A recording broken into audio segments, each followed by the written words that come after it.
நம்ம வார்த்தைகள் அவ்வளோ பவர்ஃபுல் உள்ளது. ஏனென்றால் நம் தேவனுடைய சாயலின்படி அவர் ரூபத்தின்படி உருவாக்கப்பட்டபடியால் தேவனுடைய வாயிலிருந்து புறப்பட ஒவ்வொரு வார்த்தையும் வேலை செய்கிற மாதிரி நம்ம வாயிலிருந்து புறப்படுற வார்த்தையும் வேலை செய்யும்.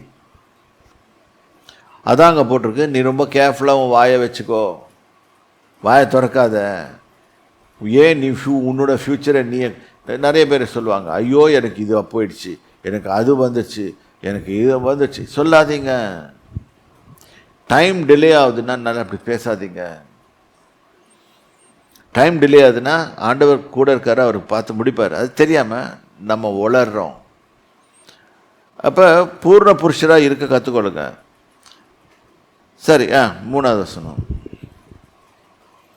பாருங்கள், குதிரைகள் நமக்கு கீழ்ப்படியும்படி அவைகளின் வாய்களில் கடிவாளம் போட்டு அவைகளுடைய முழு சரீரத்தையும் திருப்பி நடத்துகிறோம். பார்த்தீங்களா, குதிரைக்கு இப்படி தான் ட்ரீட்மெண்ட் நடக்குது. கப்பல்களையும் பாருங்கள், அவைகள் மகா பெரியவைகளாய்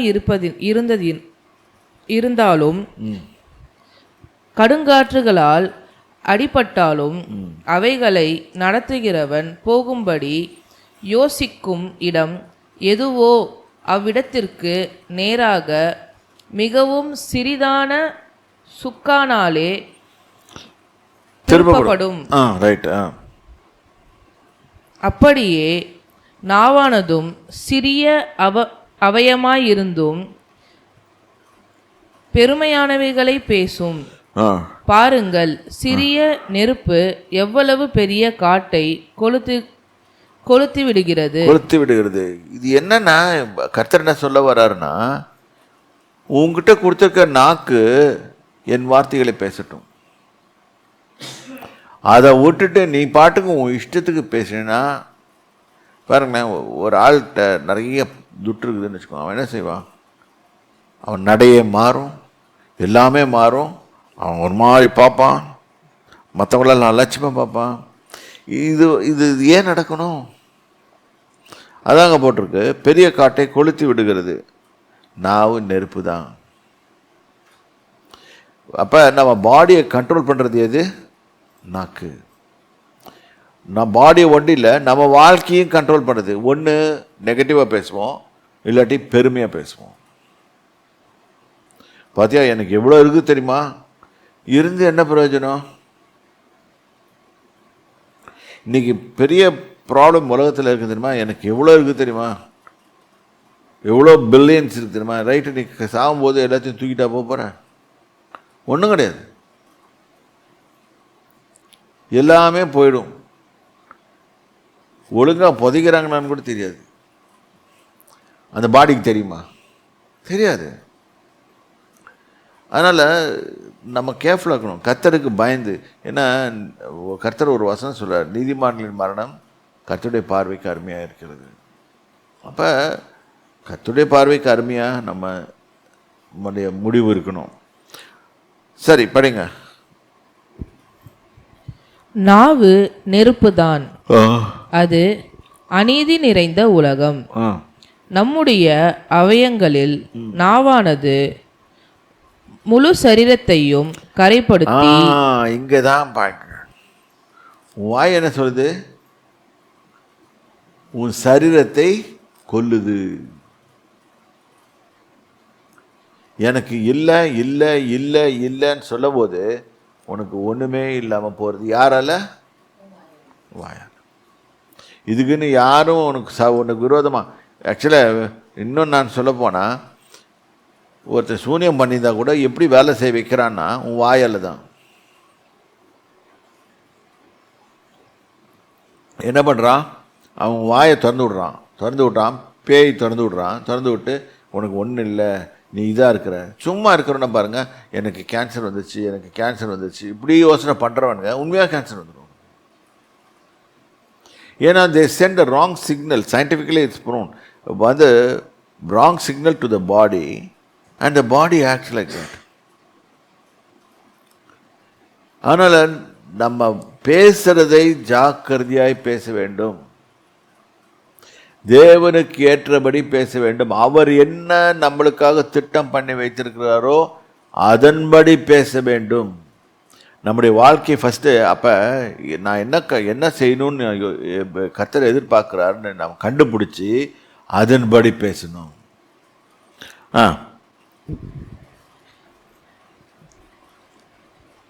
நம்முடைய அவயங்களில் நாவானது முழு சரீரத்தையும் கரைப்படுத்தி ஆயுள் சக்கரத்தை கொளுத்து விடுகிறதாயும். பார்த்தீங்களா? இப்போ நல்லது. ஆயுள் சக்கரத்தை கொளுத்தி விடுகிறது எது? நாக்கு. பேய் நாக்கு தான் கண்ட்ரோல் பண்ணுறான். ஆயுள் சக்கரத்தை கொளுத்தி விட வைக்கிறான். எப்படி கொளுத்தி வைக்கிறான்? நம்மளை வச்சே நம்ம வாயாலேயே நம்மளை சாப்பிடிக்கணும். அப்போ உன்னுடைய மரணமும் ஜீவனும் நாவின் அதிகாரத்தில் இருக்கிறதுனா இதுதான். இப்போ if you want to live long and have a good life, control this follow. சும்மா பேசாதீங்க. அதே மாதிரி வெயின் டாக்ஸும் பேசாதீங்க. You are losing your everything. நரக ஆக்கினையினால் கொளுத்தப்படுகிறதாயும் இருக்கிறது. பார்த்தீங்களா? பனிஷ்மெண்ட்டே பயங்கரமாக அங்கேருந்து வருது. சகலவிதமான மிருகங்கள், பறவைகள், ஊரும் பிராணிகள், நீர்வாழும் ஜந்துக்கள் ஆகிய இவைகளின் சுபாவம் மனுஷ சுபாவத்தால் அடக்கப்பட்டதும் உண்டு. நாவை அடக்க ஒரு மனுஷனாலும் கூடாது. நாவை அடக்க ஒரு மனுஷனாலும் கூடாது. ஏன்? அதில் சொல்லுவாங்க அந்த காலத்தில், நரம்பில்லை, நாக்குக்கு நரம்பில்லைன்னுவாங்க. கண்டபடி பேசும். ஆனால் கர்த்தர் ஒரு காரியத்தை சொல்றாரு. நாக்கு ஏன் அப்படி பேசுதுன்னா, இருதயத்தின் நிறைவினால். நம்ம இருதயத்தில் என்ன வச்சிருக்கோமோ அதுதான் எப்படி கொண்டாடுறோம். உனக்கு தெரியுமா நான் யார் தெரியுமா? சில பேர் சொல்லுவாங்க இப்படியே, நான் யார் தெரியுமா, நான் பெரிய ஆளாக்கும் அப்படின்னு அவங்களுக்கு நினைக்கும் போது என்னன்னா அவங்களுக்கு கான்ஃபிடென்ஸ் இல்லை. அதனால தான் அப்படி பேசுகிறாங்க. ரொம்ப பயப்படுறவங்களா நீ பாருங்க, நிறைய பேர் பார்த்துருக்கேன் நான். அவங்களாம் இந்த மாதிரி பேசுவாங்க. ரொம்ப பயந்த ஜாதி சுவாபம் உள்ளவர்கள் அவங்களாம். சத்தியவேதம் சொல்லுது. அவர் எல்லாத்தையும் ஆராய்ச்சி பண்ணி தான் சொல்கிறாரு. அப்போ நீ வாயை மூடு போதா, உன் வாழ்க்கை நல்லாயிடும். நீ வாயை மூடாமல், இதில் நான் கேட்டேன் ரொம்ப என்னுடைய பர்சனல் லைஃப்பில் பேசி பேசி பேசி பேசி பேசி எல்லா வியாதியும் வந்துச்சு. எல்லா வியாதிகளும் வந்துச்சு. அந்த காலத்தில் தெரியாது ஒன்று, அப்போல்லாம் தெரியாது. எப்பவுமே அறியாத வயசுன்னு சொல்லுவாங்கல்ல, அது மாதிரி அந்த அறியாத வயசில் ரொம்ப பேசு. ஸோ இப்போ பாருங்கள், இப்போ அது வேலை பண்ணிட்டு இருக்குது. அப்போ சாவுக்கு எதுவானது, சாவை கொண்டாந்துருது. சாவு சும்மா எங்கேயோ போயிட்டு இருக்குது, அதை கொண்டாந்து எங்கே விட்டுடுது? நம்ம மேலே விட்டுருது.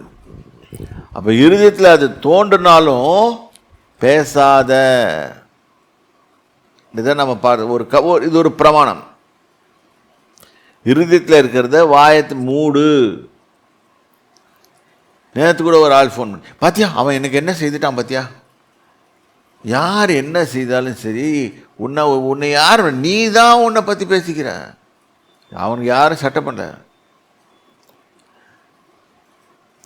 தெருவில் போகிற நாய் குலைச்சிச்சுன்னா என்ன பண்ணுவோம்? பேசாமல் போவோம். ஆனால் என்ன பண்ணுவோம்? அது மேலே கல்லை விட்டு அடிங்களேன். ஒன்று தூரமாக போய் குலைக்கும், இல்லாட்டிக்கு எடுத்து கடிக்க விடும். நம்ம பாட்டுக்கு பேசாமல் போயிட்டோம்னா அதுவும் போயிடும். அப்போ இதுதான் நாக்கை கண்ட்ரோல் பண்ணுங்க. ஏன்னா வேதம் சொல்லுது, ஞாயிற்றுக்கிழமை கோயிலுக்கு வந்தோடனே ஸ்தோத்திரம் போடுறோம் இந்த நாக்குனால. வீட்டுக்கு போனோடனே ஒரு ஆளை திட்டுறோம், அது போட்டிருக்கோம். 9வது வசனம். அதனாலே நாம் பிதாவாகிய தேவனை துதிக்கிறோம். தேவனுடைய சாயலின்படி உண்டாக்கப்பட்ட மனுஷரை அதனாலேயே சபிக்கிறோம். சண்டே வந்தோடனே ஹல்லேலூயா ஸ்தோத்திரம், ஹல்லேலூயா கர்த்தரே கர்த்தாவே உம்மை துதிக்கிறோம் எல்லாம் சொல்லுவோம். அந்த துதிக்கிறதுலே கொஞ்சம் ப்ராப்ளம் இருக்கு. ஏன் தெரியுமா? சத்தம் போட்டு பயங்கரமா ஒரு அட்டென்ஷன் டிராயிங் சிண்ட்ரோமோட துதிப்போம். ஏன்னா பக்கத்தில் இருக்கவன் நம்மளை பார்க்கணுன்றதுக்காக. உண்மையாக அப்படி பண்றவங்க ஜெபம் பண்ணாதீங்க. என்னை பார் என்னை பார் அப்படின்னு சொல்றவங்கெல்லாம் இப்படிதான் செய்வாங்க. வேதம் சொல்றது, தேவன் வானத்தில் இருக்கிற நீ பூமியில் இருக்க, சொல்லு சுருக்கமாக இருக்கட்டும், குவாய்ட்டாக இரு. இந்த மாதிரி தான் ஏடகூடமாக பேசுகிறீங்க. பேசி பிரச்சனையை வளர்த்து விட்டு கடைசியில் உண்மையாகவே தேவனுடைய ஆலயத்துக்கு வரும்போது, அவரை தொழுது கொள்ளும்போது மனசு ஃப்ரீ ஆகும். ஆவியானவர் கிரியை செய்து நமக்குள்ளே இருக்கிறது எல்லாத்தையும் எடுத்துடுவார். ஆனால் நம்ம என்ன பண்ணிட்டு இருப்போம்? நான் போடுற சத்தம் அதிகமாக, அவன் போடுற சத்தம் அதிகமாக, இது ஒரு செட்டு பண்ணிட்டு இருக்கோம். இன்னொரு செட்டு தன்னை பரிசுத்தவானா காட்டுறதுக்கோசரம் துதிச்சுட்டு இருக்கும். இதெல்லாம் தேவையில்லாதது. அதனால ஞானம் உள்ளவர்களா இருங்க. அதான் நன்றாக வாழும்படி உபாமா 8 போட்டிருக்க. நீ நல்லா இருக்கணும், நல்லா வாழணும், அவர் உனக்கு நியமித்திருக்க ஓட்டத்தில் ஓடு. Know His perfect will for you, then you will be successful. Illati, you will be a failure. Then when you fail, don't blame God. Don't blame Him saying that God let me down. God never took your hand first. You were running off your own. குதிரை மாதிரி ஓடிட்டு இருந்தீங்க. கர்த்தர் சொல்றாரு, உனக்கு நீ ஓடிட்டே இருக்கிற, உனக்கு கடிவாளம் போட்டுமா, ஹானஸ் போட்டுமா? போட்டா தெரியும் வலி. நம்ம ஃபஸ்ட்டு இதை அடக்க கற்றுக்கணும், இதையும் அடக்க கற்றுக்கணும். இருதயத்தின் நிறைவினால்தான் வாய் பேசும். இது நிறைவாத போது இது கர்த்தருடைய துதியினால் நிரப்புங்க. இது கர்த்தருடைய துதினால் இதை நிரப்பினீங்கன்னா வாயிலிருந்து வரதும் கர்த்தரை உயர்த்தும் துதி வரும். You are understanding, catching it. இதை துதியினால நிரப்பினீங்கன்னா உங்கள் வாய் கர்த்தரை துதிக்கிற துதியினால் நிரப்பும். இதை கசப்பினால நிரப்பினீங்கன்னா உங்கள் வாயும் கசப்பை பேசும். கர்த்தருடைய நாமம் மயம்படுவதாக. கர்த்தருடைய நாமத்தில் உங்களை ஆசீர்வதிக்கிறேன். இதை ஆராய்ச்சி பண்ணி வீட்டில் போய் கொஞ்ச நேரம் உட்காந்து ஆராய்ச்சி பண்ணுங்க.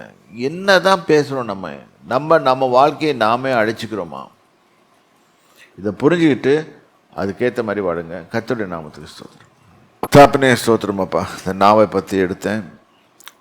It's getting correlated to in Deuteronomy 8 தேவரீர் எங்களுக்கு நியமித்திருக்க ஓட்டத்தை உங்கள் பர்ஃபெக்ட் வில்லை நாங்கள் அறிந்து கொண்டு அதன்படி வர கிருபை தாரும், ஆசீர்வதியும், பலப்படுத்தும். துதிகர மகிமை உமக்கு இயேசு கிறிஸ்துவின் நாமத்தினாலே. ஆமென்.